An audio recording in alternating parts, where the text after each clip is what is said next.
Hi, everyone. I'm Laverne McKinnon, and welcome to the Moonshot Mentor blogcast, a place where I share stories, insights, and tools to help you achieve your dreams. I call what I'm doing a blogcast rather than a podcast because I'm reading my blog out loud. Some people prefer listening to reading. I don't judge. I just like to offer options. So this week's blogcast is about a topic that is very close to my heart. And I came up with this topic from a lot of the grief groups that I have been hosting over the last several months. These grief groups are called Permission because they're designed to give permission to people to mourn losses that they've experienced in the professional realm. So this could be anything from being fired or laid off or downsized, or perhaps a project has not moved forward or been received in the way that someone wants. So the question that has been coming up in these groups is profound and potentially hurtful. Is there something wrong with me? And a lot of people have this question. And if this is one that's been popping up in your head as well, take a listen to learn about a framework on how to approach answering it. Here's the thing. I don't know a single person who hasn't had the question, is there something wrong with me, creep through their thoughts. Some braver souls actually ask the question out loud. And I think what they're really looking for is to be told that they're not broken, or they're seeking validation that they've been right all along. Typically, this question comes after a disappointment, a failure, or comparing oneself to someone else. Here are a few examples. You're under a deadline and can't seem to focus or block out the time to do the work. Is there something wrong with me? A friend or colleague gets promoted or has a big win. Again, is there something wrong with me? You made a poor choice in accepting an opportunity and it didn't pan out the way you thought, and maybe this has happened several times. You've lost your drive and can't get it back. The only job you can get is beneath your talent, expertise, and skill set. These experiences and others open the door for the question, is there something wrong with me, to pop its head in? The question is soul-piercing and creates doubt. The doubt can turn into a crisis of confidence, imposter syndrome bleeds in. It might feel like there's no possible answer other than, yes, there is something wrong with me. And that may create feelings of helplessness, hopelessness, and powerlessness. Sometimes a question does morph into a statement, there is something wrong with me. A disempowered identity begins to form, and we use this as an excuse to stay stuck. Since there's something wrong with me, I can't possibly complete the project, network, get promoted, find a new job, feel excitement or passion again. There are two ways to examine the question, is there something wrong with me? The first is to consider that it's a gremlin voice that's out to keep you small and stop you from meeting your potential. We all have them, and they tend to get really loud or show up when you're on track to achieving your goals. It's like a fly who comes out when you're having a picnic. It's inevitable that insects will be drawn to the scent and deliciousness of your food. You can either let them run the show, or you can create boundaries and ignore them. The second way to look at the "is there something wrong with me" question is through the prism of self-assessment. Highly recommend diving into this perspective versus listening to the gremlin voice. How to do this?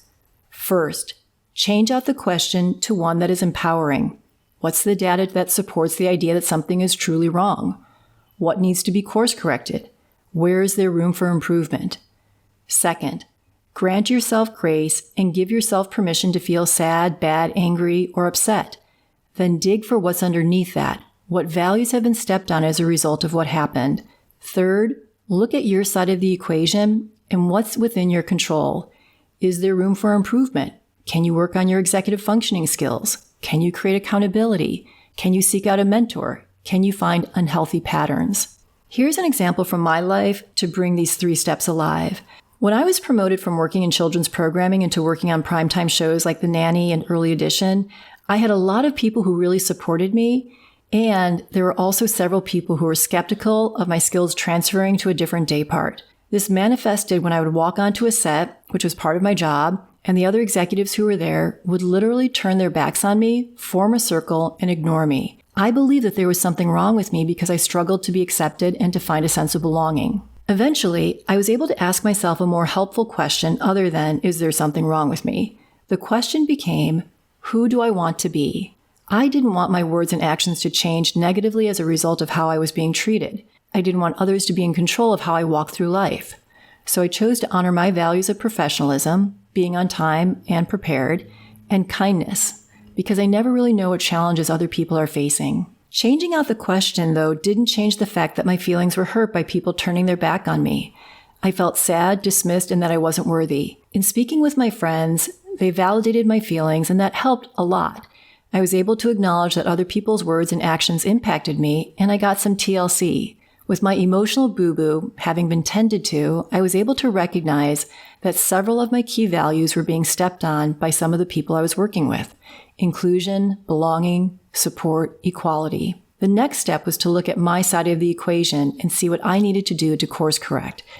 Where was I stepping on my values, and where could I make improvement? In looking at the situation, I saw that in my effort to prove my worthiness of making the leap from children's programming to prime time, that I may have come on too strong with my ideas and thoughts. There were people that I was working with who had years of experience on me and a depth of talent that was outside my abilities. I realized that I needed to slow down and listen more before speaking, and listening is one of my core values. I also realized that I was in a corporate culture where hierarchy was highly prized, so I was a low man on the totem pole, and that meant that I needed to pipe down and speak last, not first, if at all. So this actually stepped on my core value of equality and fairness, but it was an unspoken rule in this corporation and it was set in stone. So I chose to honor a value that I held at the time, which was ambition. I taught myself how to play the corporate game more adeptly, even though it violated some of my values. The truth was that there was nothing wrong with me when I started the new role and had a learning curve. Were there things I needed to pick up on and adapt to? Absolutely. Was there a mismatch of values? Yes. If you're struggling with the "is there something wrong with me" question, I'm going to go out on a limb and say it's most likely that gremlin voice that's trying to hold you back. The best way to deal with it is to look at the data. What facts support this question?